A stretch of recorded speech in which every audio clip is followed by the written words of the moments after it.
Graham, good to see you again. I'll start just on the team news front. Obviously, Aidan picked up that injury early on in the game. Do you know the full extent yet of what that is and how long?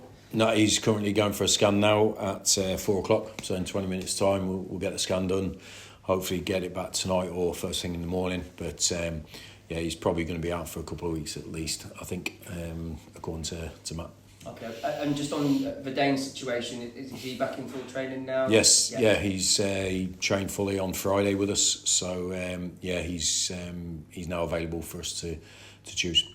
Any other concerns for you going into tomorrow's game? No, not at the moment. Cav's got a little niggle, so we're going to assess him in the morning.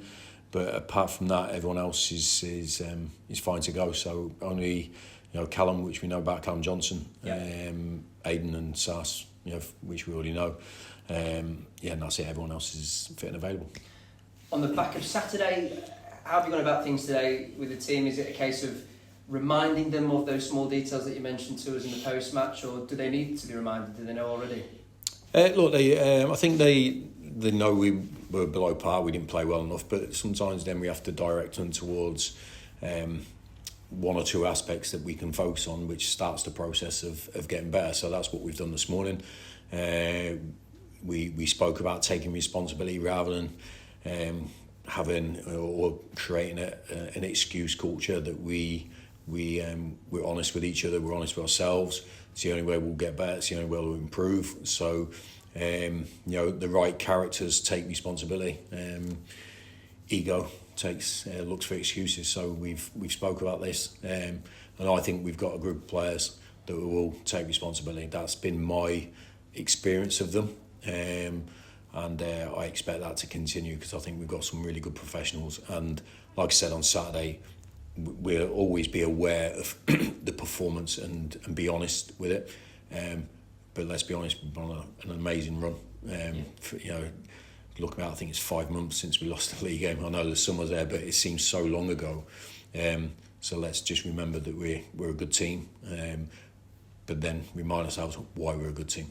On that dynamic of policing that, for the want of a better word, did they self-police that? I remember what you said after the Bromley game, that it was them that mentioned the fact that they conceded that goal. You didn't need to do that. Yeah, but there's a difference sometimes. Look, and I've been there as a player. It's when you've won, it's easy to say, I made a mistake. When you've lost, you don't want to be blamed for that. So you might go into a little shell again, or actually, I don't want to get blamed for the defeat. So there's a balance to that, and there's a different scenario.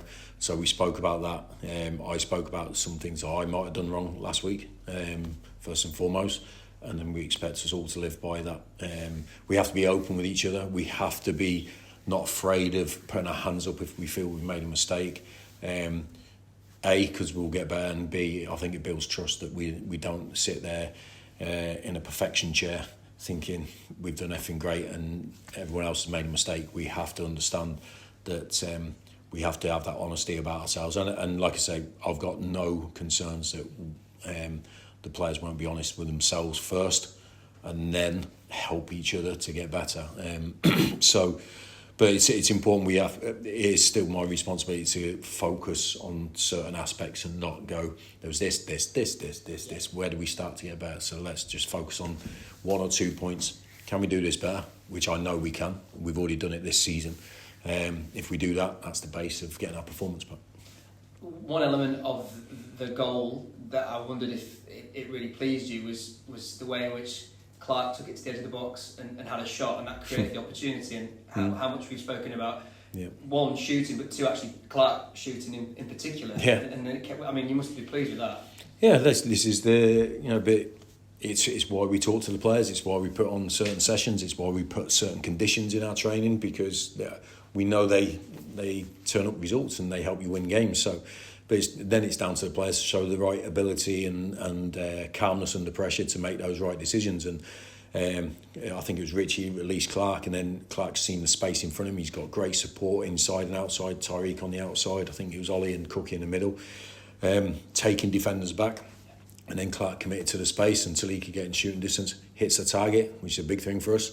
And we've got two strikers in the middle of goal ready for a tap in. It's things that constant. we don't think of these things to put into training because they're not relevant for games. But ultimately, it's always the players that go out there and do it.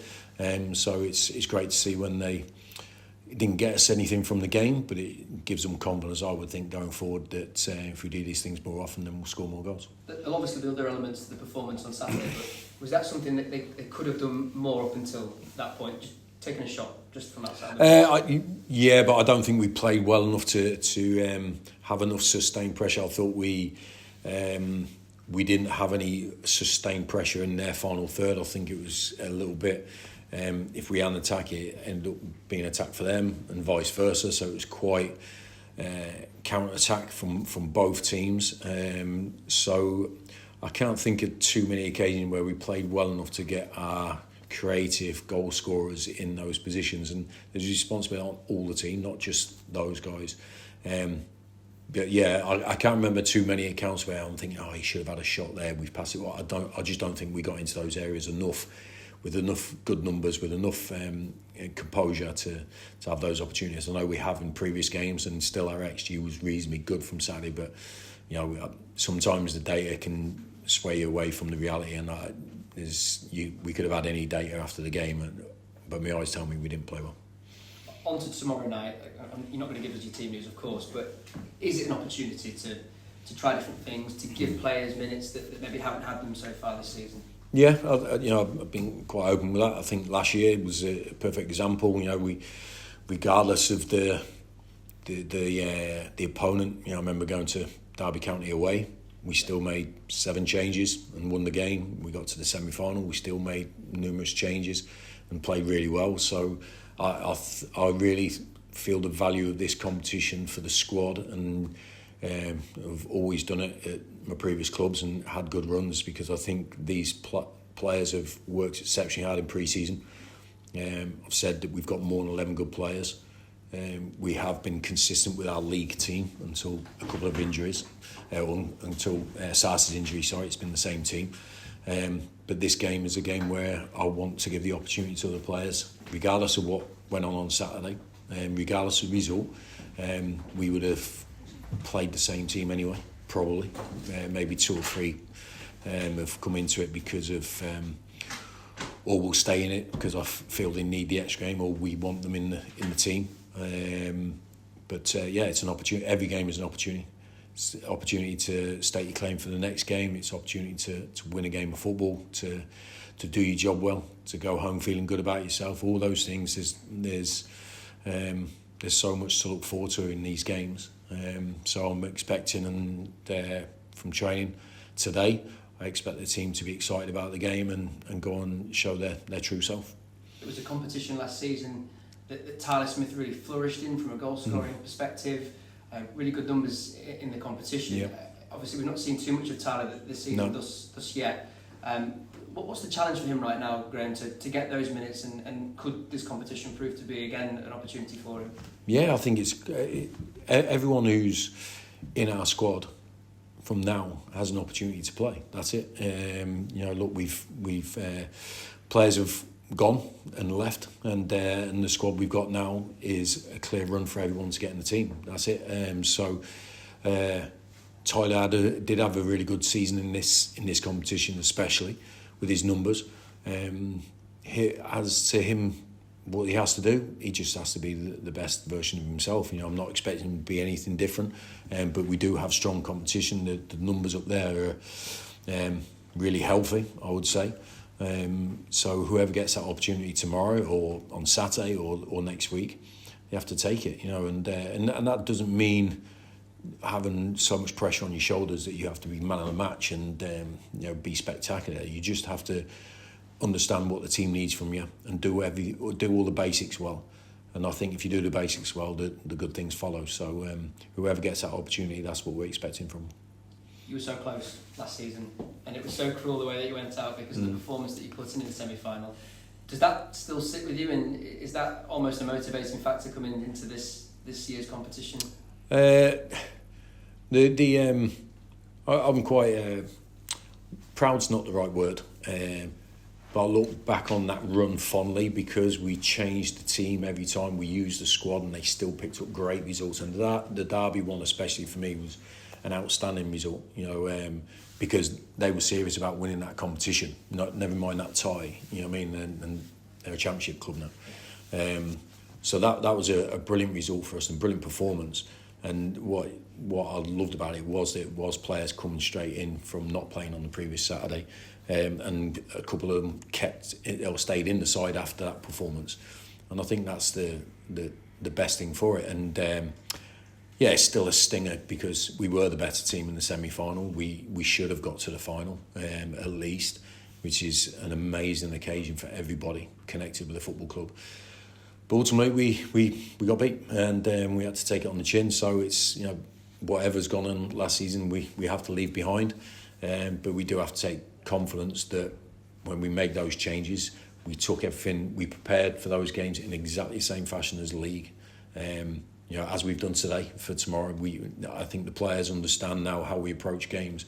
They're all the same. We want to win every one. Nothing changes from that. So. I think it should give the team confidence if we do the right things. If the players approach it in the right way, then there's a great reward at the end of it if you can get to the end. So let's give it our best shot, really. Thanks, Greg. Okay. You're saying, Graham, obviously about that run. I mean, sometimes the competition you've got to sort of with players, you've got to say, look, there's a good target to aim for here. But the fact that half this squad, or most of this squad, were here last season and were part of that, they can sort of see how close you can get, and they can say, we know we can go, the distance in this. But I don't talk about it. I don't talk about the end. You know what I mean? I don't. It's just about that game on itself. And like the things I just said, go on and go home feeling good about yourself. Win a game of football. That's never a negative. Enjoy what you train for. All those things. I keep it quite simple because I think let's not get ahead of ourselves. It's still. Even though it's an opportunity, it's still a tough opportunity, because there's, over 50 clubs, or 50 teams in this competition. So it's still a tough competition to get to the final two. Or ultimately, you want to be the final one. You want to win it. So it's still a really hard competition to be successful in. I want them to just go out and show everyone what they are, and be a good team and look around and think, I played my part in a really good team performance, in a winning performance, and let's see where it goes from there. There's no way I'll be mentioning anything about the end game. I can't think back now, but I probably didn't even mention it before the semi-final because I just wanted it to be the same and just focus on the performance. And there's, like I say, there's never a negative about winning a game of football.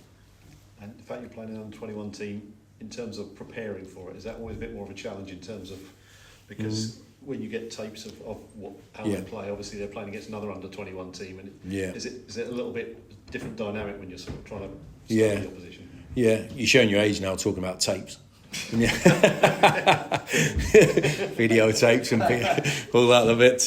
No, we do. Look, league teams, we have a lot of analysis. We have databases we can use and we can see games and you can judge them because the opponents are playing against and this that. But there's a lot of individuals in their team that we won't know much about. They can play whoever they want. In that team as well. So we'll know their shape, we'll know their style, we'll know their sort of philosophy of how they play, because I think a lot of these teams, certainly at this level, the Premier League teams, they do try to mirror their senior team. So there's something you can take from that, really. Not everyone does it, but I think the top teams do it because they're looking to produce their players from that team to the next. So we've done that today. So we pretty much know what sort of formation they'll play and what sort of style, but the actual individuals we probably don't know loads about. But I know I say it a lot, but I'm really focused about my team's performance, the individual players, going on, understanding. We've got a few new players that will probably take part tomorrow, so it'll be good for them to get their first taste of Valley Parade football, the team, the tactics that we want, and then we can help them bed into how we want to do things. Obviously, without telling us the team. I mean, remember last season with Sam Walker being cup side, Colin Doyle played virtually the whole tournament. Yeah. Pretty much. I mean, you decided not, or you haven't brought in a goalkeeper during the window. Yeah. Was that a conscious decision, or was that something you were quite relaxed about? Yeah, we relaxed. We've had a few goalkeepers in on trial since pre-season, really, because it's something we have to look to the future. Because listen, no disrespect to Doyle, he can't go on forever, but he's come back in great shape from the summer. He's in better shape than he was last season in his body condition. His motivation is still there to play and to compete, which is great. He trains with us every single day. And I was fully confident when he played for us last season that there wasn't going to be a difference in the performance of the team, like defensively, obviously. So I haven't seen any severe drop-off this season, or any drop-off, I would say, in his training. So, he's got a good chance of playing tomorrow. But we still have to continue to look towards the future. That will never stop. If he plays, then I'm sure he'll be as good as he was last season. Because, like I said, he would have played those games anyway. You know what I mean? Because I saw from the first game that he played for us that we had a really good goalkeeper. As a number two, so he deserved to play as much as anybody else did. So you've got keepers in on trial at various points. I mean, presumably the free agency market is always there, so it's not a sort of panic if, say, Sam has an injury or something. Yeah. No, look, that's why we're trying to look ahead and thinking, right, if this is a scenario, what happens, but we don't want to just sign anybody just to say, oh, we've got somebody there. They have to be a certain level, certain standard. We need to trust them. I think goalkeeping position is so important to the mindset of your team. If you play in front of a keeper you're not sure about, it takes a little bit off the rest of your game. You know what I mean? You've got to have confidence. You look behind and go, yeah, we're fine. And I think we have that with our goalkeepers at the moment, and I want to sustain that and maintain it for the future. So, the keepers we're looking at, it's not just are they good, but are they better than the two senior goalkeepers we've got? And up to now, we haven't found that keeper.